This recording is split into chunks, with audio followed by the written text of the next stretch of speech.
Lord. ஆண்டவராகிய இயேசுவின் நாமம் மகிமைப்படுவதாக. இந்த காலவேளையிலும் கர்த்தருடைய ஆவியானவர் உங்களோடு கூட பேசவிருக்கிற ஒரு வேத வசனத்துக்கு நேராக நம்முடைய சிந்தைகளை திருப்புவோம்.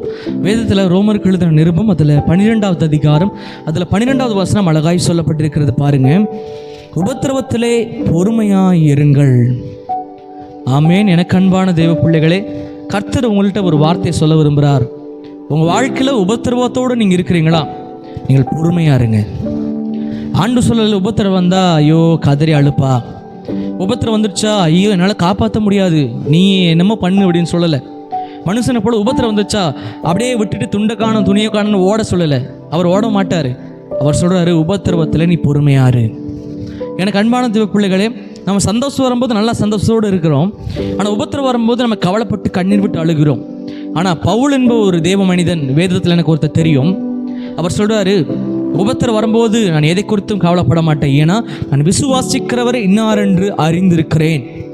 அவருக்கு தெரிஞ்சிருக்குங்க, நான் சந்தோஷத்தை இயேசு எனக்கு கொடுக்குறாரு, உபத்திரவத்தை இயேசு எனக்கு கொடுக்குறாரு. எந்த அளவுக்கு உபத்திரவத்தை எனக்கு கொடுத்தாலும் அதை காட்டிலும் டபுள் மடங்கான பிளஸ்ஸிங்ஸ் என் வாழ்க்கையில் அவர் தருவாருங்கிற நம்பிக்கை அவருக்குள்ள இருந்துச்சு. அதனால தான் அவர் வார்த்தை சொல்கிறாரு, நான் பிலீவ் பண்ணுற இயேசுப்பா நான் யாருன்னு அறிஞ்சிருக்கிறேன்.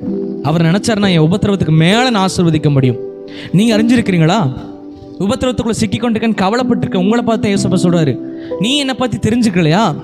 பவுல் என்னை தெரிந்து கொண்டானே, பவுல் என்னை தெரிந்து கொண்டாரே, நீ எப்படிப்பட்ட ஒரு ஐடென்டிஃபை ஆண்டவர் கொடுத்து எப்படிப்பட்ட எண்ணம் உன்னோட வாழ்க்கையில் இருக்கிறது? ஆண்டவர் சொல்கிறார், உபத்திரவத்தில் நீ பொறுமையாரு, நீ பொறுமையோடு கூட காத்துரு, பொறுமையோடு கூட நீ கர்த்தரை நம்பிக்கொண்டிரு, பொறுமையோடு கூட கர்த்தர் மேலே நம்பிக்கை வச்சிரு. அந்த உபத்திரவத்தின் மத்தியில் உன் தலைகளை கர்த்தர் உயர்த்துகிற நாட்கள் வரும்.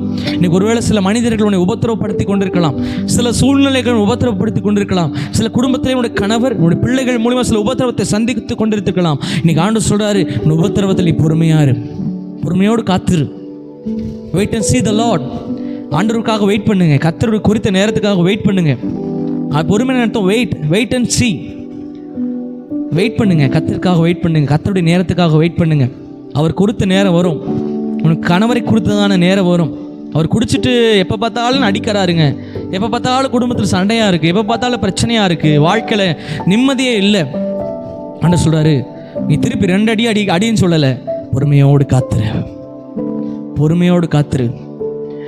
பொறுத்தார் பூமியை ஆழ்வார்னு உலகத்தில் சொல்லுவாங்க இல்லையா? பழமொழி கேள்விப்பட்டிருப்பீங்கன்னு நினைக்கிறேன். பொறுமையோடு இருந்தீங்கன்னா நீங்கள் உலகத்தையே ஆளலாம் அப்படின்னு உலகத்தில் சொல்லுவாங்க. அதுதான் கர்த்தர் சொல்கிறார், பொறுமையோடு காத்துரு, கர்த்தர் உனக்காக செய்வார். கர்த்தர் உனக்காக சூழ்நிலைகளை உனக்கு சாதகமாக்கி கொடுப்பார். எப்படி பாஸ்டர், நாளைக்கு ஒரு தேவை இருக்குது, எப்படி பொறுமையோடு இருக்கிறது? ஆனால் ஆண்டு சொல்கிறது, பொறுமையாரு. தலை போகிற பிரச்சனை ஆனாலும் பரவாயில்ல, பொறுமையாரு, கர்த்தர் உனக்கு தருவார். அப்படி அவசரப்பட்டு ஓடினா மட்டும் என்ன கிடச்சிட போகுது? ஒன்றும் கிடைக்க போகிறதில்ல. மிஞ்சி போகிறது என்னென்னா அழுகையும் கவலையும் மட்டும்தான். ஆனால் பொறுமையோடு நம்ம காத்திருப்போமானால், கர்த்தரையே நம்பிக்கொண்டிருப்போமானால், கர்த்தருடைய பர்வதத்திலிருந்து நமக்கு ஒத்தாசை வரும், அவருடைய கரத்திலிருந்து உங்களுக்கு நம்பிக்கை கிடைக்கும். எனக்கு அன்பான தேவ பிள்ளைகளை, ஒருவேளை இன்னைக்கு உபத்திரவத்தில் சிக்கி கொண்டிருக்க உங்களை பார்த்தா கர்த்தர் சொல்கிறாரு, பொறுமையோடு காத்திரு, பொறுமையோடு கர்த்தரை நம்பிக்கொண்டிரு. நிச்சயமாக அவனுடைய பொறுமைக்கான பதில்களை கர்த்தர் தரப்போகிறார். இன்னைக்கு கண்களை மூடி இன்னைக்கு ஜெபம் ஆரம்பிப்போம். அன்புள்ள தகப்பனே, உங்கள் நன்றியோடு துதிக்கிறோம். என் வாழ்க்கையில் ஒரு சில உபத்திரவத்தோடு கூட இன்னைக்கு காணப்படுகிற ஆண்டவரே, சில நெருக்கங்கள் என் வாழ்க்கையில் இருக்கிறது, சில உபத்திரவத்தின் பாதைக்குள்ளே நான் போய் கொண்டு இருக்கிறேன். ஆண்டவர் சொல்கிறாரு, நீ பொறுமையோடு காத்துரு, நீ பொறுமையாரு. உபத்திரவத்தின் நாட்களை நீ பொறுமையாரு, அவசரப்படாத, கோபப்படாத, அதை குறித்து கலங்காத, நீ பொறுமையோடு இரு. கர்த்தர் எனக்கு இதை அனுமதித்திருக்கிறாரு, இதற்கு பின்பதாக சில மேன்மைகள் எனக்காக வைத்திருக்கிறார் என்பதை நீங்கள் அறிந்து கொள்ள, இந்த பிள்ளைகள் அறிந்து கொள்ள நீங்கள் உதவி செய்யுங்கப்பா. இந்த பிள்ளைகளை ஒப்புக் கொடுக்கிறோம். இந்த நாள் முழுதும் உங்களுடைய கிருபையாய் ஆண்டவரை நடத்தி செல்லுங்க. இயேசுவின் நாமத்தில் ஜெபிக்கிறோம் நல்ல பிதாவே, ஆமேன் ஆமேன். எனக்கு அன்பான தேவ பிள்ளைகளே, கர்த்தர் உங்களோடு கூட பேசியிருக்கிறார். உபத்திரவத்தின் மத்தியில் பொறுமையாருங்க. எல்லாவற்றையும் செய்கிற கர்த்தருடைய கரம் உங்களுக்கு ஹெல்ப் பண்ணுவார். அதனால் உபத்திரவத்தில் அவசரப்பட்டு ஆர்வ கோளால் எதையும் செய்யாமல் நம்பிக்கையோடு காத்திருங்க. எல்லாவற்றையும் கர்த்தருடைய கரம் உங்களுக்கு செய்து முடிக்கும். Have a blessed day.